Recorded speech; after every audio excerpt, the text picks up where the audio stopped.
Operative Graves reporting in. Researcher, welcome back. It's taken some time, but we finally have some updates on Project Wakeward. Our plan to use the copy of star signals we retrieved from the Foundation to make our own sleeper cell recruitment tool.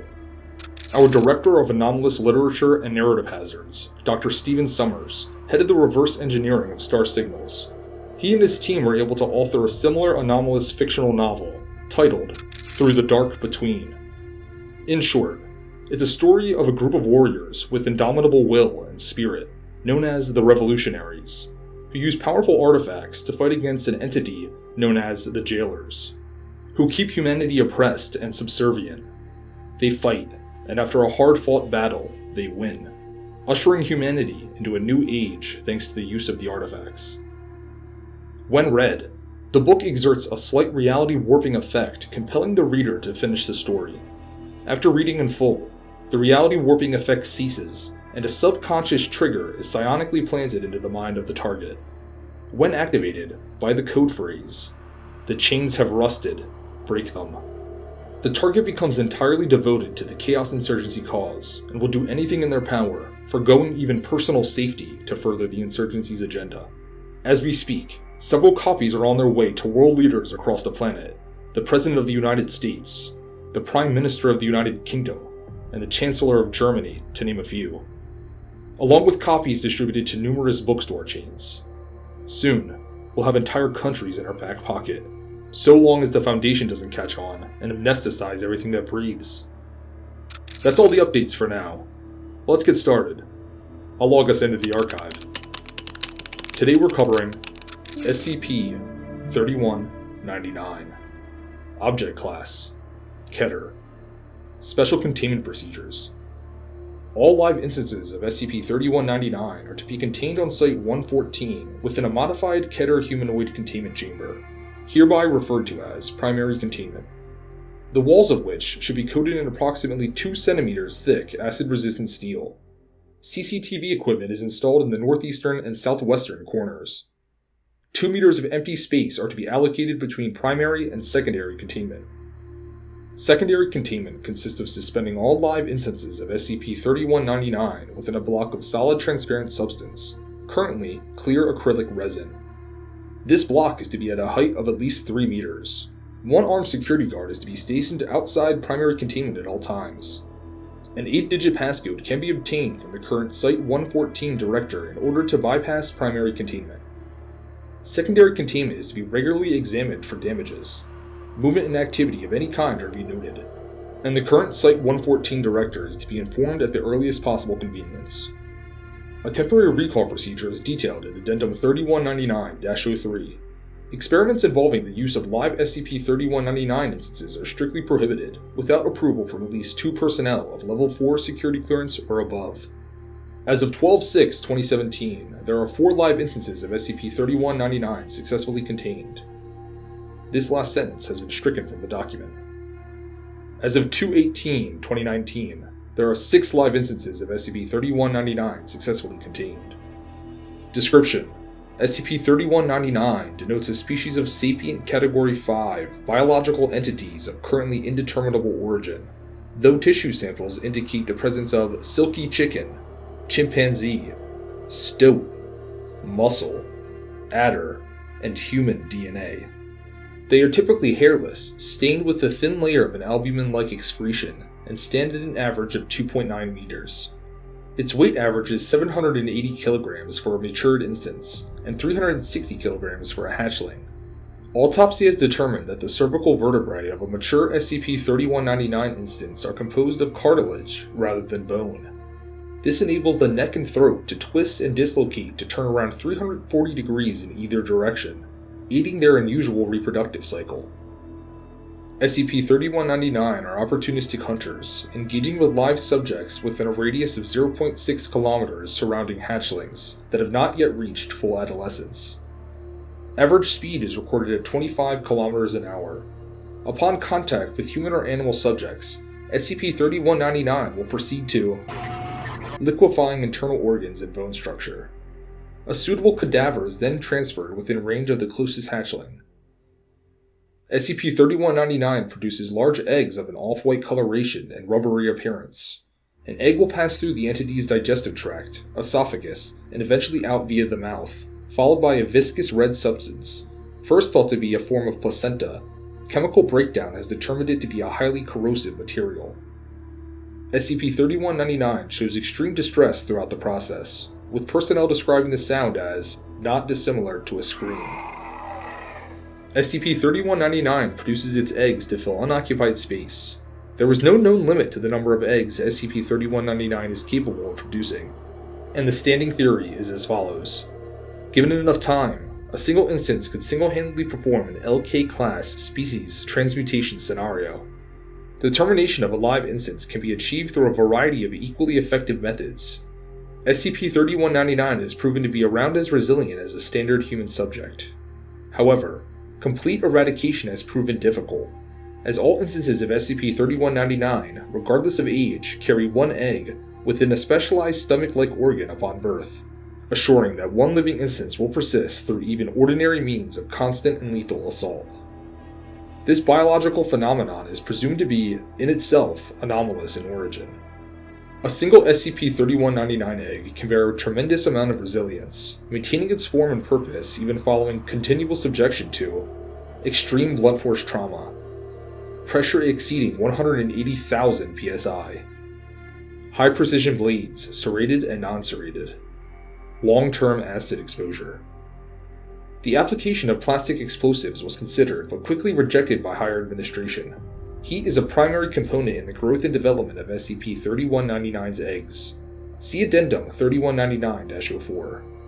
And Foundation researcher Pew Bithell was particularly apprehensive towards the idea, believing it would almost certainly result in a second containment breach.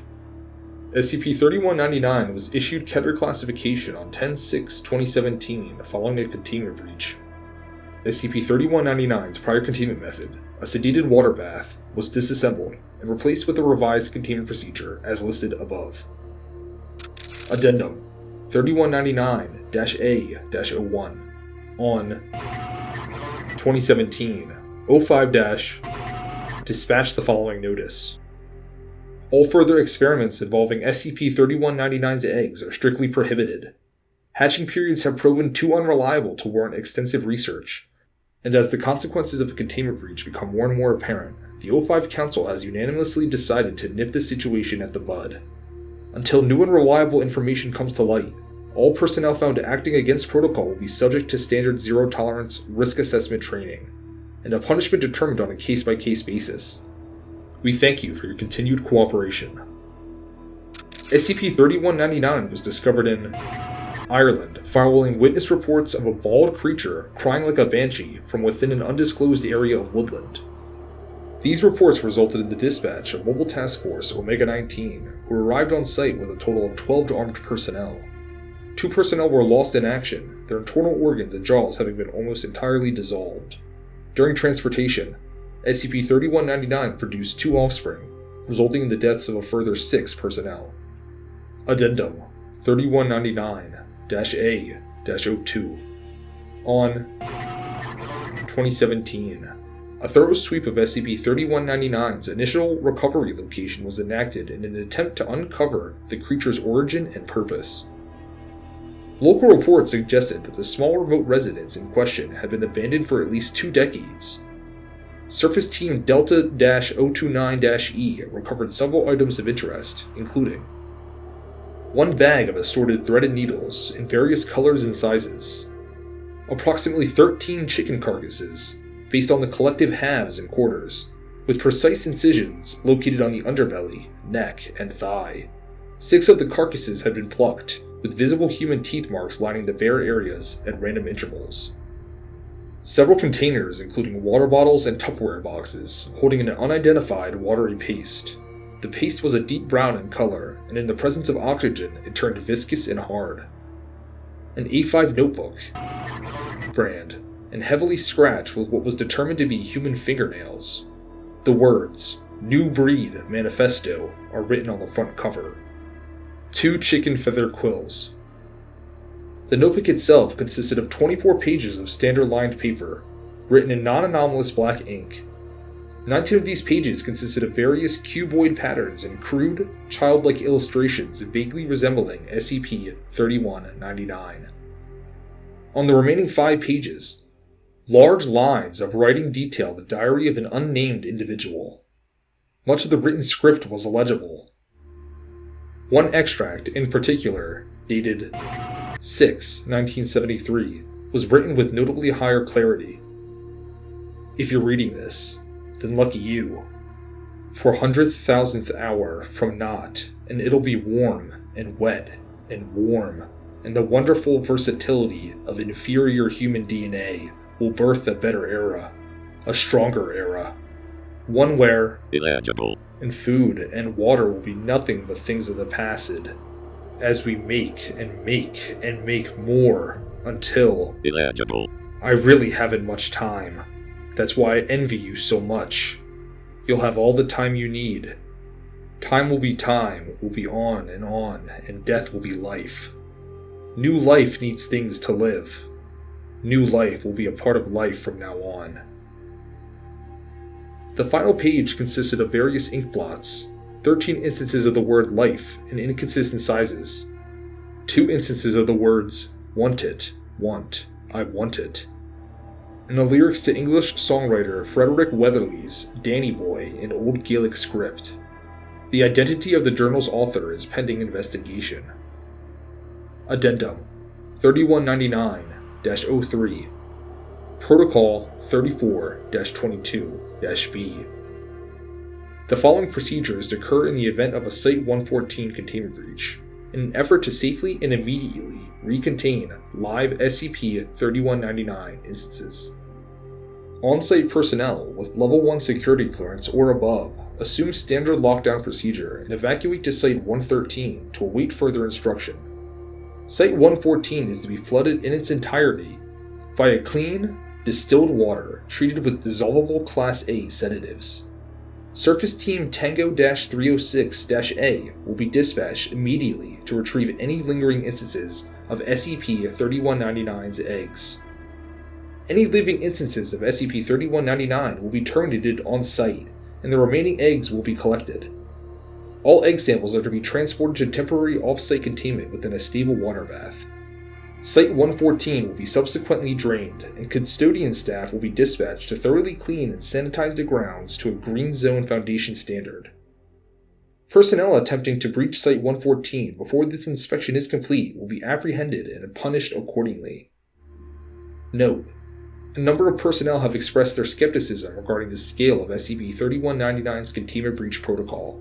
To clarify, we have reason to believe that fluid is an excellent counter to SCP-3199's anomalous reproductive properties. It appears to enter in an inert state in the presence of liquid, regardless of thickness or clarity. The leading theory is as follows: SCP-3199 discerns the liquid around it to be occupied space. Regardless, I believe I speak for all Site-114 when I say we're quite relieved to have found a safe and consistent method of containment. Dr. Lewis, 12/5/2017. Interview 3199-I-01. Video transcript. Date 10/28/2017. Subject: Corporal Duncan. Interviewer: Dr. Ewing. Forward. Subject had undergone extensive psychiatric therapy prior to interview, and while the Foundation does not consider them responsible for the deaths of Private McLeod and Private Langley, subject expressed feelings of guilt for having neglected standard Foundation health and safety protocol. Begin log. Duncan: take a seat, right? Ewing: please, if you would. Corporal Duncan clears his throat, white noise as he sits, visibly anxious. Ewing: could you explain your mission briefing? Duncan: the job was pretty simple. No auditory or visual triggers that the higher-ups in Site-114 knew about. Seems to me as if they've done a pretty top job scraping the area clean. Corporal Duncan laughs nervously. Duncan: never is that easy though, huh, ma'am? We landed around 2100 hours. The boys and I had been told that if we couldn't catch the thing, The next best thing would be snapping a frame or two. So they hooked us up with the best in night vision hardware. Corporal Duncan shuffles uncomfortably in his seat. Duncan. I know you have pictures, Ella. I know you've got something. Paper shuffling. Dr. Ewing looks grave. Ewing. You're under no obligation to view the recording. Duncan. Nah, I know that. Just shook me a little. Ewing. Please. Go on. Duncan. Shivering. We found something within the hour. Almost like a shack. Totally out of scrap metal and wood. Looked more like an oversized chicken coop than anything else. But I don't know that your new monster built it. Just made it a home. Ewing. And I assume you... Duncan. Entered ASAP? Of course. It was a late shift. Wanted this over as quick as possible. I'd like to say that's why I did what I did. But, I can't bring myself to make excuses. Corporal Duncan places his head in his hands, sighing. Duncan. I really fucked it up, ma'am. Pardon my French. Ewing. It's perfectly appropriate, all things considered. However, I'm going to have to ask you to continue explaining the procedure. Duncan. Right. Well, I had two of my men stationed at back. Private McLeod and Private Langley insisted they take first charge. Fresh out of training, they were. Kids. I should be used to it by now, but... Corporal Duncan laughs dryly. Duncan. Never seen a smile get cut down so quick. It knew we were there, somehow. Jumped right at Private McLeod and... Data expunged. The fucking teeth out of his head. I see it whenever I blink, ma'am. That's the shit that stays with you. Ewing. The Foundation will take every measure in providing financial compensation to the families of your lost men. Could you elaborate upon the other casualty? Silence for a moment. Corporal Duncan leans back in his chair. A pause. Ewing. Duncan, please, I must urge you to continue. The more we know, the more we can do to stop it from happening again. Duncan. We barely had time to react before it started mowing down the corridor to the right. I guess the adrenaline had just about hit me, because I fired off enough rounds to blow a chunk out of its chest. Just as its ugly head was about to round a corner, I saw... Another pause. Corporal Duncan shows visible signs of distress. Duncan. I saw straight fucking moonlight on the other side. Bullseye. Thing let out the most awful scream. I have a beautiful little baby at home, Doc. You know that? Ewing.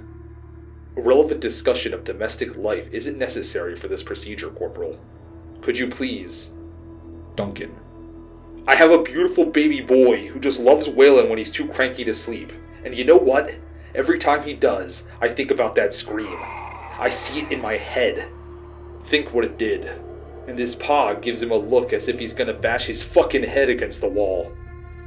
Corporal Duncan, now standing, gradually sits back down.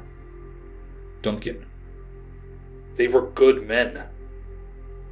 Silence. Duncan. Please, Ella.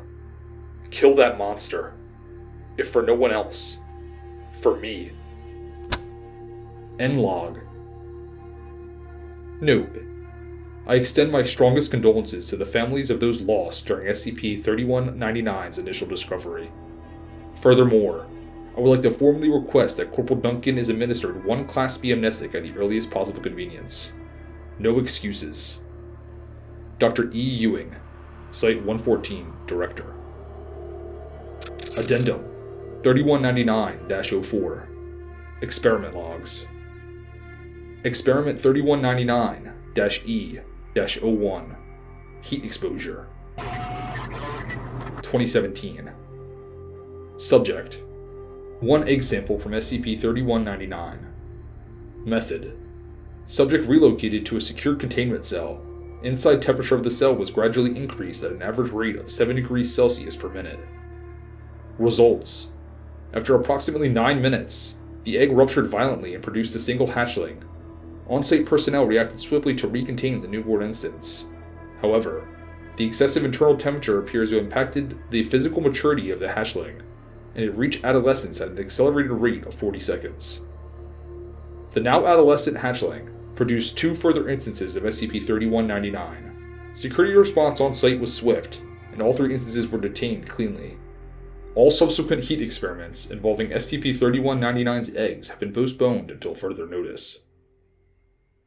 Experiment 3199-E-02 Cold Exposure 2017. Subject: 1 egg sample from SCP-3199. Method: subject submerge entirely in liquid nitrogen. Security remain on standby throughout the procedure, in light of prior experiments. After approximately 45 minutes of exposure, SCP-3199 had reached -190 degrees Celsius. Following 2 hours of exposure, the egg was removed and placed under a hydraulic press. Results: hydraulic press peaked at pressures of around 9,000 psi. Cracks appeared approximately 30 minutes into exposure before the sample shattered. Egg fragments were collected and furthermore pressed into a fine pulp. 0 traces of albumin or yolk were located. Complete incineration of the shell's remains proved successful in destroying the egg and its reproductive capabilities entirely. Experiment 3199-E-03 Chemical analysis of shell 2017. Sample: 10 grams of finely pressed eggshell pulp taken from an SCP-3199 egg. Results: detailed chemical breakdown shows traces of nacre, enamel, and a currently unidentified carbon compound. Microscopic analysis suggests that the shell itself is composed of a tightly packed crystalline structure. Practical application of this material is pending administrative approval. This anomaly seems like a fantastic target for Chaos Team Tau 10 troublemakers to have some fun with. I'll forward this file their way. They should have no problem breaching these instances from containment. Then anything that happens after is the fucking Foundation's problem. That's all for today, researcher. Dismissed.